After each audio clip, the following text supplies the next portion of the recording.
ምልኤላዊው ዘመን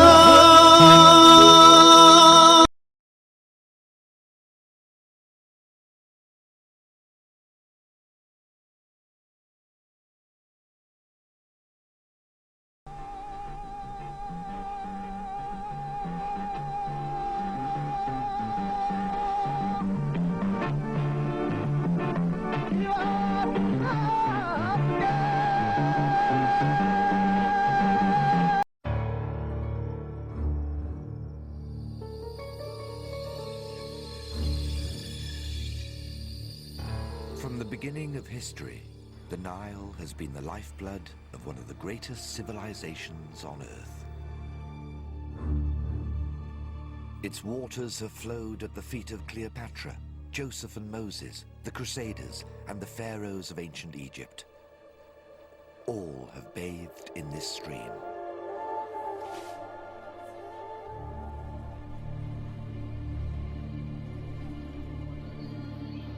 The Egyptians have always believed this river to be their own exclusive gift from the gods, and up until recently, it was allowed to flow unhindered to their lands.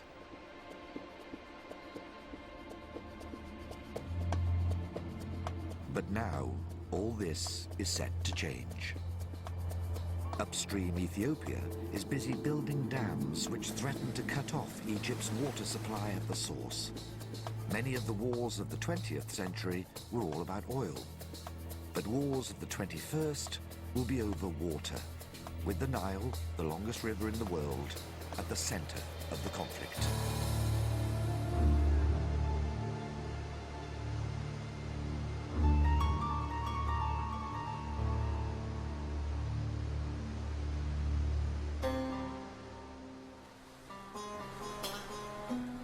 Fresh running water has always been the lifeblood of our world, but is now more precious than ever. Over the next 20 years, the amount of water available to everyone is expected to decrease by a third. But this story isn't just about water. It's about the Nile as an icon for deeply held beliefs, and about a sense of belonging which stretches back 1,000 years.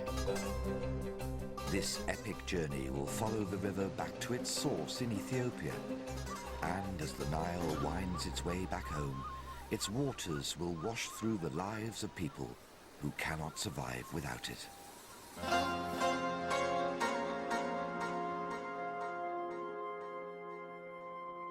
The Nile flows from the heart of Africa in two main channels: the White Nile, which rises from Lake Victoria in Uganda, and the Blue Nile, which flows from the mountains of Ethiopia and which has nourished the growth of Egypt.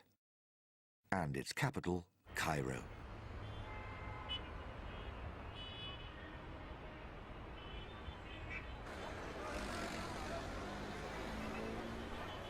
Pounding traffic and pulsating crowds form the backdrop to an exhilarating mix of present and past.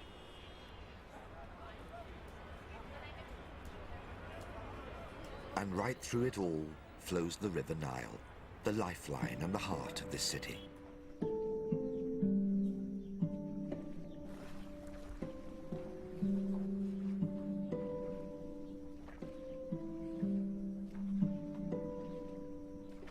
Most of the citizens here take this river for granted.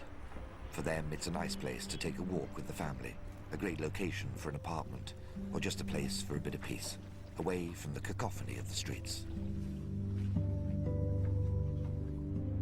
They probably don't even think that without this river, they wouldn't even be here.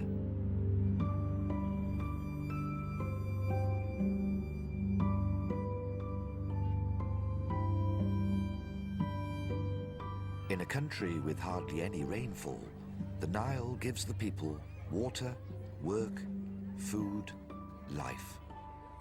For some, it also gives them a place to live, like Abdullah and his family, who live on the Nile all year round.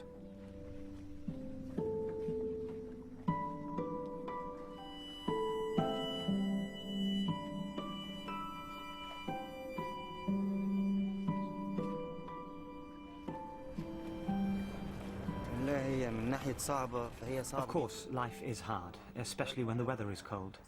Some people live very comfortably, and others have a hard life like us. But we try not to aim too high.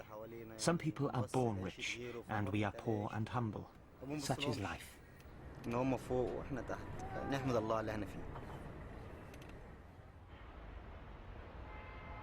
With 17 million inhabitants and still growing, Cairo itself has more than doubled in size over the past 50 years.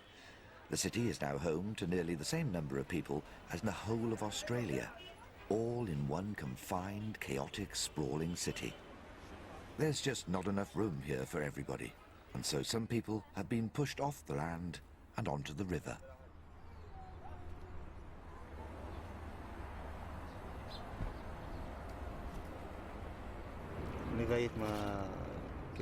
I've been brought up on a boat with my father. I worked beside him and with him before he passed away, and I got married. My wife was from the village of El Manufia. I told her that she could stay there with her parents, but she refused and said that we have to be together on the boat.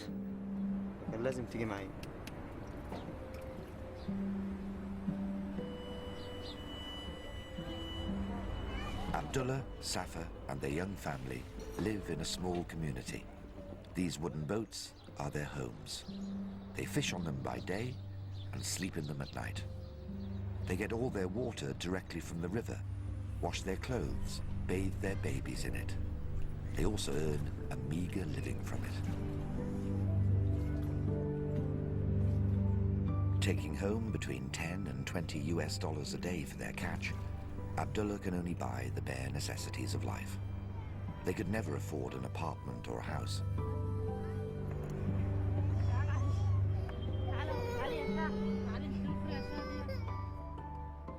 But in spite of their difficult living conditions, Abdullah still loves his life on the Nile.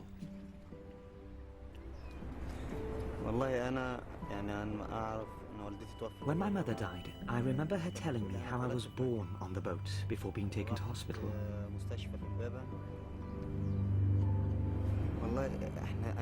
I am like a fish.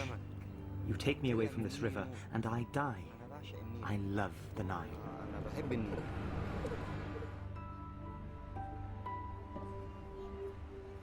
This love affair with the Nile lies at the heart of the Egyptian psyche and has existed since the age of the pharaohs and their pyramids.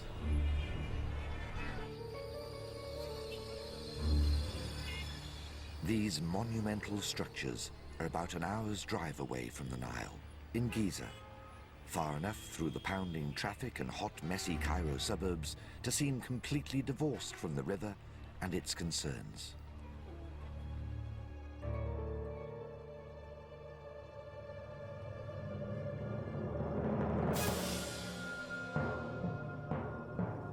But it wasn't always like this.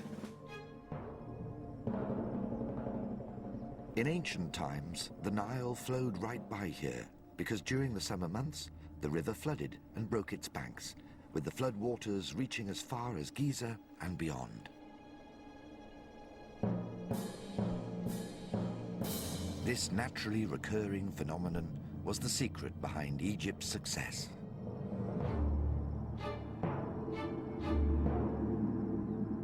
The life-giving floods provided the pharaohs with a dynamic surge of water, which allowed them to grow their crops and feed their people. It also allowed them to carry giant rocks so that they could build their pyramids. The ancient Egyptians had no idea how the floods came to them during the hot summer, when other nations withered and died in the dry heat. But they gave their gods eternal thanks for the miracle on which not just the pyramids, but their whole nation was built. And to this day, even though the floods have dried up and their gods are long gone, the monuments that were built in their honor remain, as testimony to Egypt's historic right to own and control the Nile.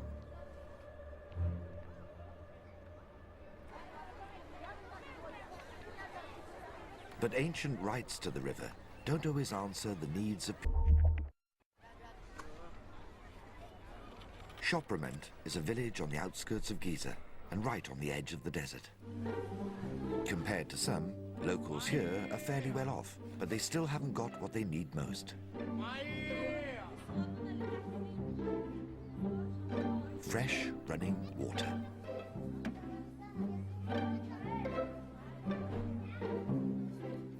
Most of the homes here have a tap, but the murky stuff that comes out of it is just too dirty to drink.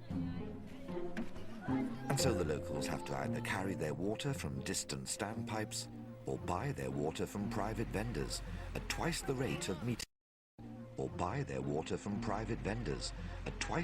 of metered consumption. The water from the taps is no good for drinking and cooking. You can use it for domestic tasks. But my water is good. The villagers can use it for drinking and cooking as well.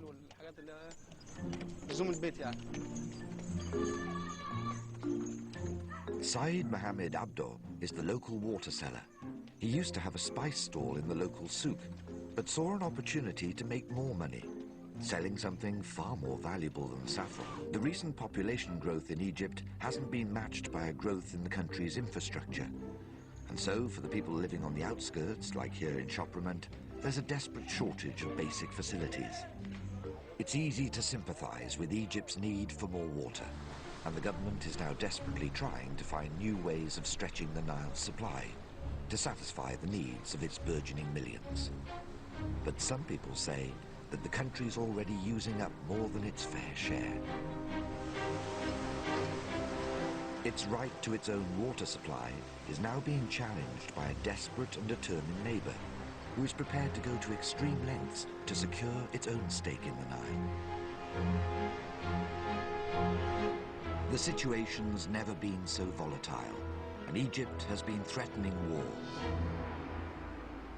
with Ethiopia set firmly in its sights. The Nile in Egypt flows almost entirely through desert. Apart from the thin strips of green-watered land which border the river on either side, the whole country is made up of inhospitable wasteland.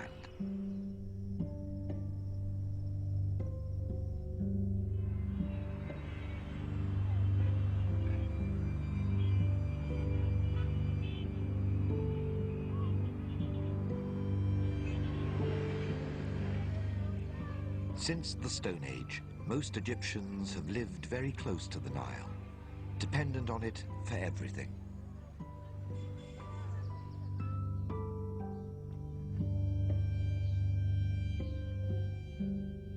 From the urban centers of Cairo and Giza, the Nile winds its way back through the flatlands of Egypt to the agricultural regions of the Nile Valley, where once again, the river plays a central role in society.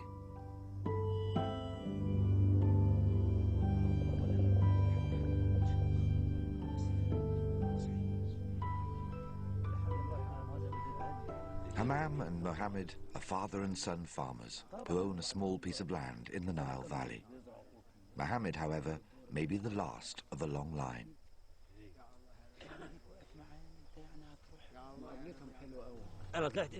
My dad is a farmer, my grandparents and my great-grandparents were farmers, and I am a farmer. Hammam and Mohammed have worked together from dawn till dusk, since Mohammed was old enough to carry a faz or a minjal.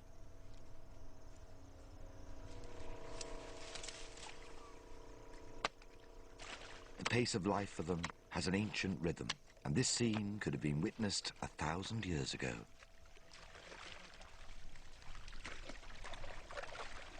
They inherited their skills and their tools from their forefathers, and used the same irrigation channels and canals first commissioned by the pharaohs to ensure that the Nile never fails to reach their crops.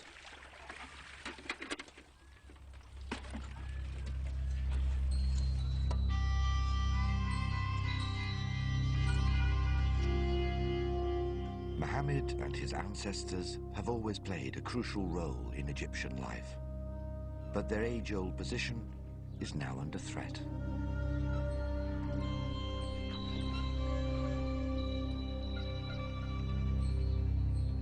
The longevity of this ancient civilization reflects more than anything else the time-honed skills of these farmers.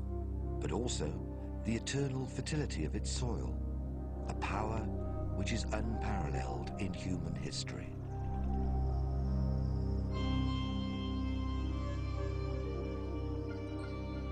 Where other civilizations withered and died as their soils were exhausted, Egypt's land was continuously replenished by the annual floods which inundated the country every year.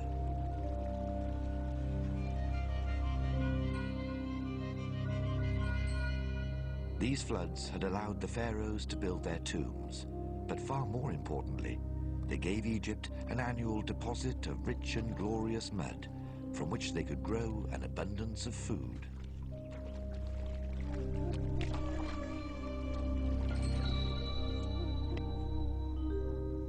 The Nile is everything for the Egyptian farmer and everything for the land. In the good old days, the Nile stood flooded for 3 months, so it softened the soil. Then, when the Nile's water subsided, we could start cultivating.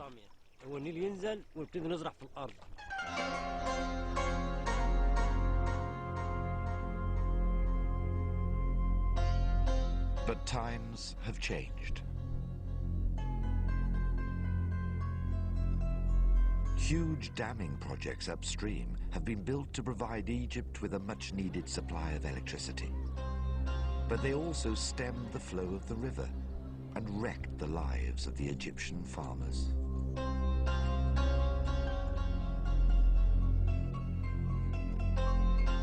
Egypt used to have some of the best soil in the world, but the damming schemes destroyed the silting process which had naturally enriched this land for thousands of years.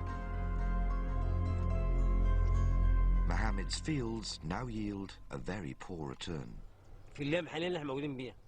We used to grow our crops without chemicals, but now we have to use chemicals. Without them we get a poor harvest, but the sprays are very expensive.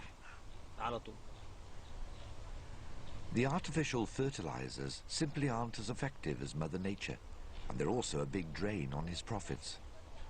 It's a bleak situation, and Mohammed no longer sees a future here for his sons.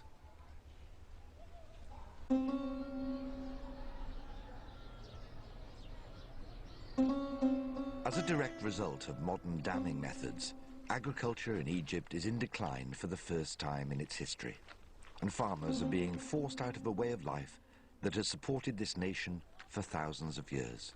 As the river journeys towards Egypt's southernmost border, it's hard to avoid the signs and signals that this is fast becoming a very modern nation, with tourism now replacing farming as the mainstay of the Egyptian economy, and with the old ways gradually disappearing into the sand.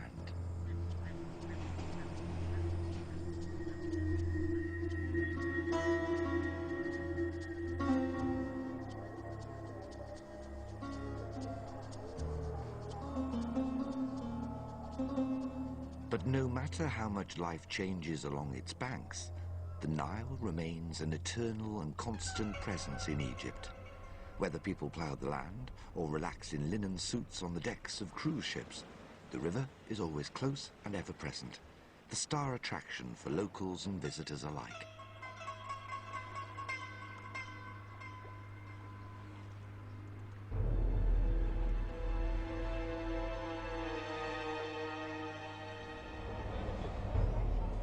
In Aswan, however, a city very close to Egypt's southern border, the river is upstaged by a colossus which took 10 years to complete and used up enough building materials to have constructed 17 great pyramids at Giza.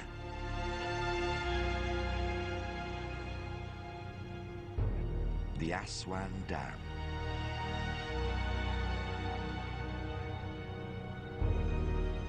Hailed as Egypt's savior when it was completed in 1970, the dam provided the country with its electricity.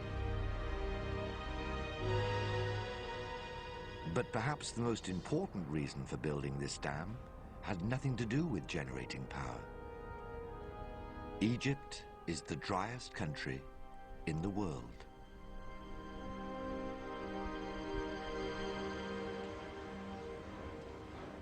The Nile, although an almighty river, has sometimes revealed itself as an extremely vulnerable force. It is almost entirely dependent on upstream rains to feed and renew its flow. And in the past, when these failed, the Nile and the whole of Egypt also failed.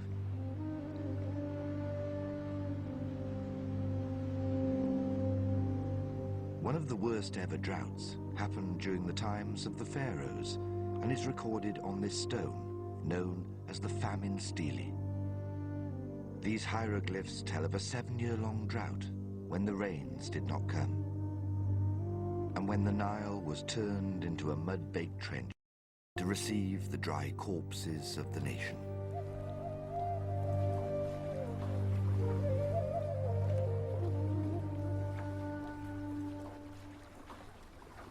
But the Aswan Dam changed everything. It allowed Egypt to store vast quantities of Nile water in Lake Nasser and gave the country direct control over its most precious resource.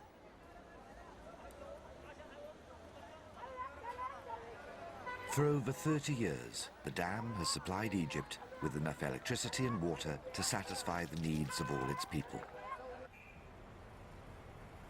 During the 1980s, when Ethiopia suffered years of terrible drought and famine, Egypt was able to bask in the reserves held in Lake Nasser.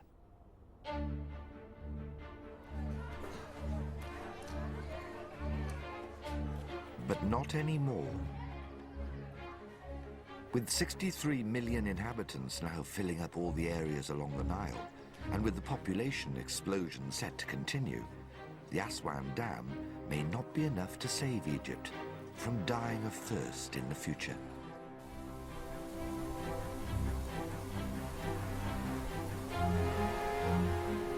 The solution to this seemingly impossible situation may be found in the most unlikely of places.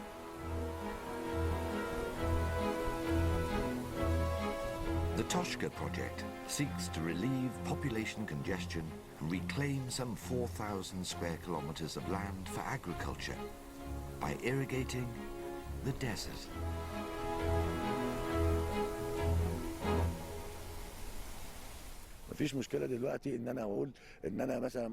I put water into the desert because I'm certain of success. The land will become fertile and people will be able to live here.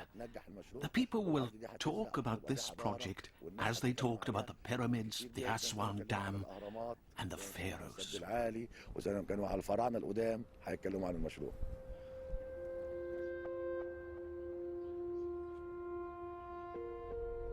Irrigation Secretary Ahmed Mossi is the government's representative in Toshka. He believes that by diverting water from the Nile and pumping it into the middle of the desert, Egypt's future will be assured. But to turn Toshka from desert to settlement requires an extra 5 billion cubic liters of water every year. A situation which has greatly angered the other African nations. The 1929 treaty between Egypt and Great Britain, whose empire at the time stretched over a great swathe of the Nile basin, gave Egypt a power of veto to stop any upstream developments from affecting the amount of water reaching its lands.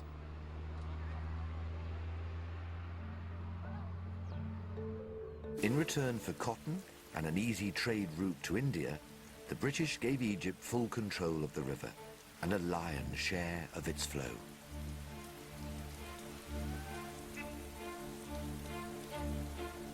These rights are still maintained today. Whilst other nations are prevented from harnessing a single drop of the Nile, Egypt is now diverting even more of this precious river to grow crops in the middle of the desert. Ahmed, however, is promising faithfully to offset the use of extra water here by limiting consumption elsewhere in Egypt. But critics say that Egypt will soon be demanding an even greater share of the Nile than it's getting already. With the other Nile nations fed up of taking a backseat and now claiming their right to the river, water wars could soon become a very real and potent danger. With Ethiopia, a country.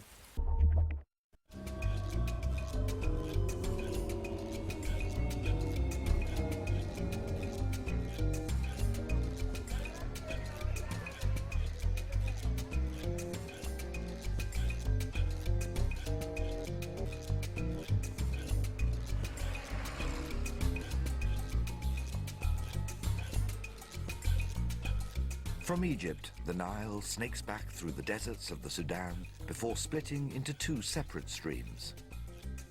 From this point, the Nile becomes two rivers: the White Nile, with its source in Uganda, and the more powerful Blue Nile, which now takes us to the source of our story, Ethiopia.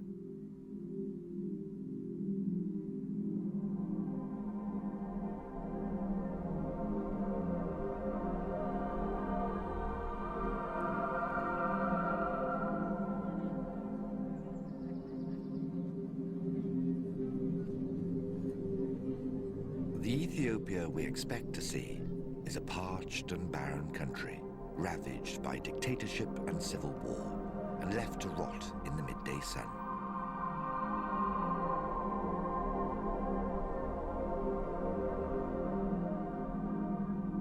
But this isn't the whole picture. Ethiopia is an incredible country of immense beauty, with an abundance of one of the most precious natural resources in the world: water.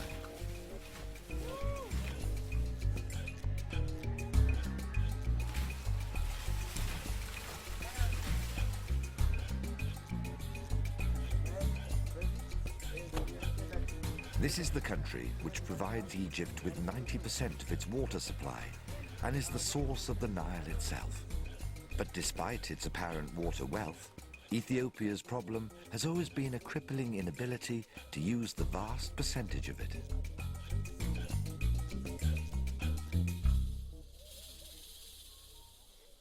As the Nile flows through a lush but almost impenetrable valley named the Blue Nile Gorge, it becomes clear that this is a country with a very different relationship to the one that Egypt has with the river.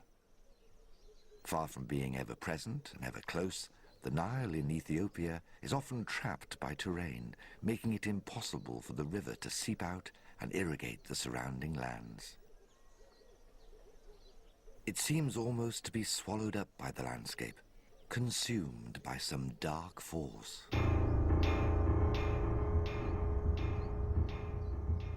Superstition has long held that the Blue Nile Gorge, which stretches for 400 kilometers right through the heart of Ethiopia, is an evil place, populated by dangerous spirits.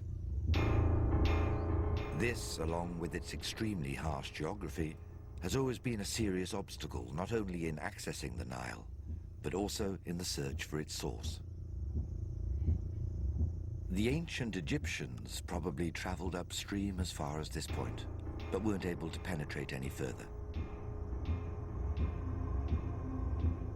It was only in 1968 that the gorge was finally navigated, and to this day, rumors of deathly rapids, huge crocodiles, and ruthless bandits deter would-be travelers.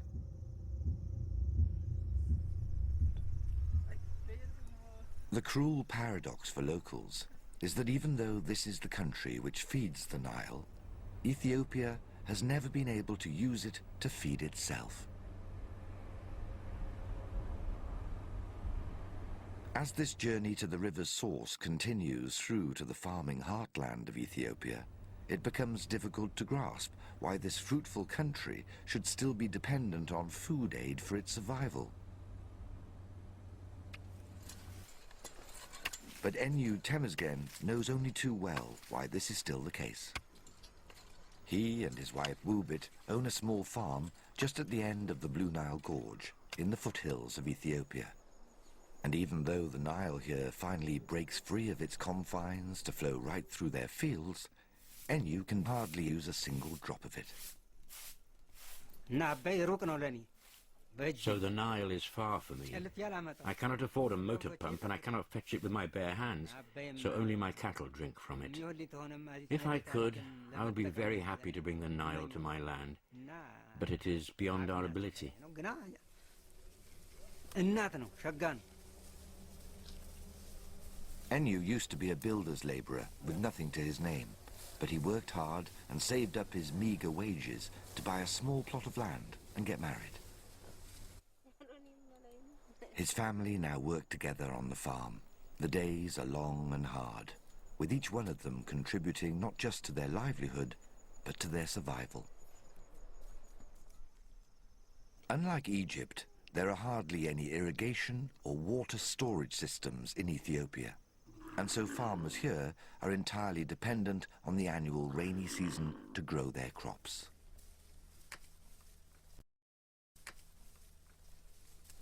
When there's rain, there's plenty of food, but for 9 months of the year, not a drop will fall from the skies.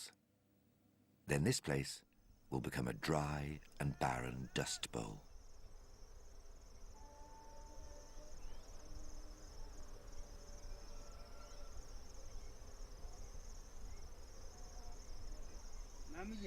The most frustrating thing for Enyu is that since a little tributary of the Nile flows through his land, he could potentially irrigate their fields all year round.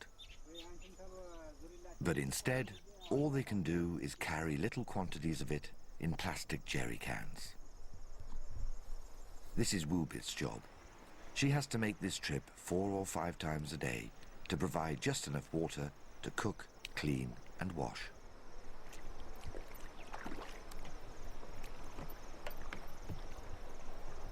Enyu's dream is to someday be able to afford a water pump so that Wubit won't have to do this back-breaking work, and so that he'll be able to properly irrigate their fields.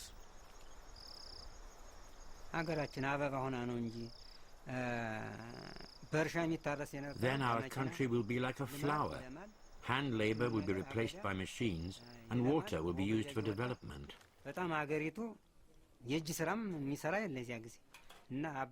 If the Nile is given to the farmer, the farmland will be so big.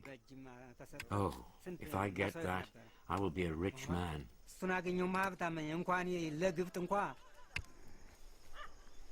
All this should be possible.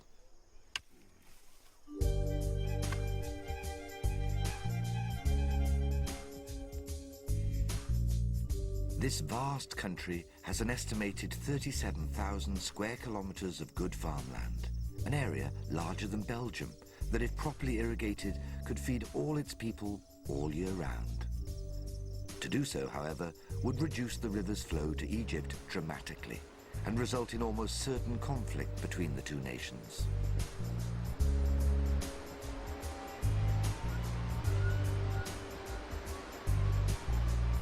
It's a political stalemate, and in the meantime, nothing is being done to help the starving people and struggling farmers of Ethiopia. Enyu and his family just have to make the most of the summer rains and hope for a better future when Ethiopia will be able to realize its potential and blossom into a fully developed nation.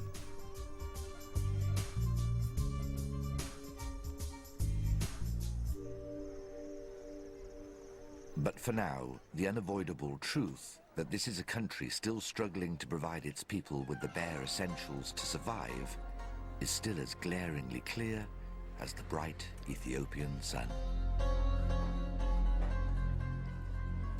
In a place where human beings are so entirely at the mercy of nature and its forces, on good soil and good rains, with hunger and thirst their old companions, it's hardly surprising that some people here still cling to the comfort of ancient beliefs.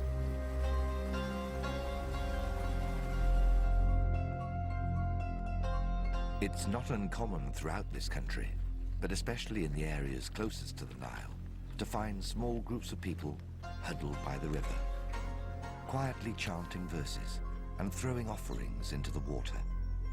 A piece of bread, a cup of coffee, or sometimes a live sacrifice, to give thanks or perhaps appease the great river.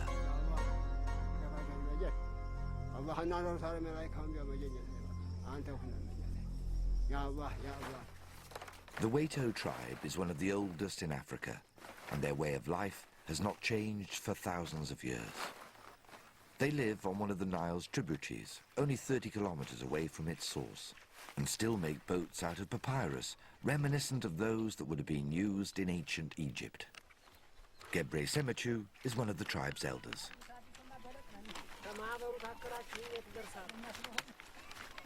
It is known that the life of the Waito tribe is on the water. Poverty is a big problem for us more than ever.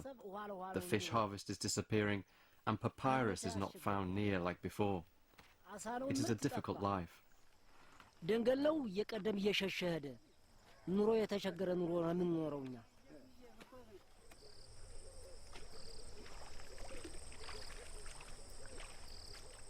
These people are utterly dependent on the Nile for everything, their food and their faith. Apart from the little money they make by selling baskets in the local market, they live a hand-to-mouth existence, with no land to farm and no animals to rear. Their relationship with the river is one of complete respect, believing that the Nile is an awesome force, there to serve the needs of all the people, but belonging to none. The Nile is the Earth's resource. It belongs to the Earth. As it goes on its travels on Earth, it belongs to no one.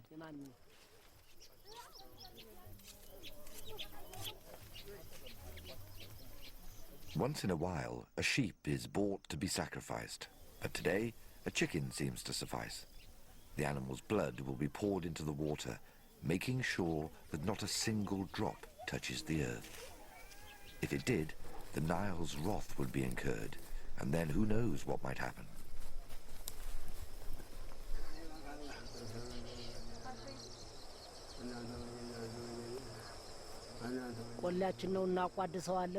The Nile is our caretaker, and we sacrifice for it. It supports us. When we were kids and swam in it, it did not harm us.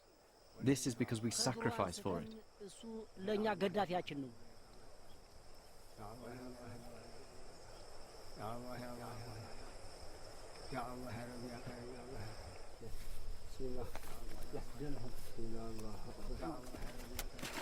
Over recent years, the village elders seem worried that their sacrifices aren't working as well as they used to.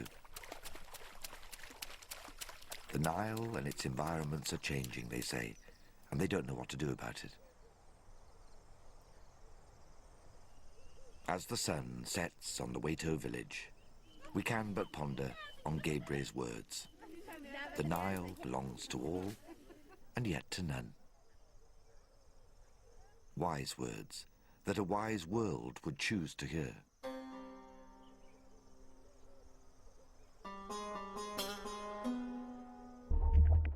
For 6,700 kilometers, the Nile snakes through forests, slashes through gorges, and floats through deserts, offering some of the most graceful sights in Africa. It journeys past monuments and mountains, through lush fields and urban expanse, but its home is here, in Lake Tana, the source of the Nile.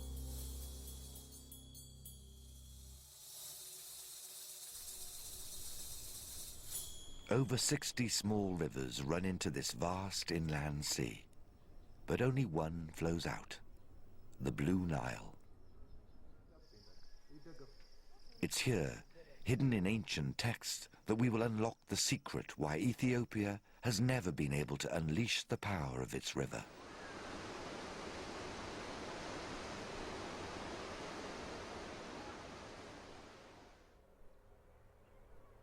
The Ethiopian or Coptic Church is among the world's oldest Christian denomination. Christianity here goes back to the 4th century, with the Ark of the Covenant said to be hidden somewhere in these mountains. One of the most important sites is Lake Tana itself, with many ancient monasteries founded on Tana's 37 islands.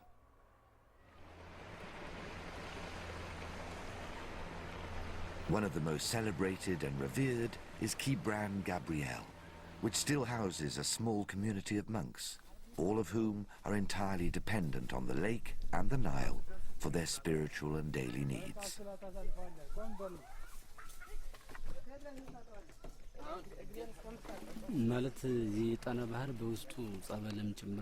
Lake Tana is important because of the monasteries, but more so because the Abai, or Nile, flows right through it. It's a place that's mentioned in the Bible and is one of our most precious resources. Religion is extremely important here, with politics and faith always closely intertwined. Ethiopia's spiritual makeup has been one of the main reasons why the country has not been able to utilize the sacred Nile. To understand more, we have to follow Abba Mariam into the monastery's old scriptorium, where they keep priceless religious artifacts and ancient texts. In this book from the early Middle Ages, there's a note referring to an Abun, or archbishop, being sent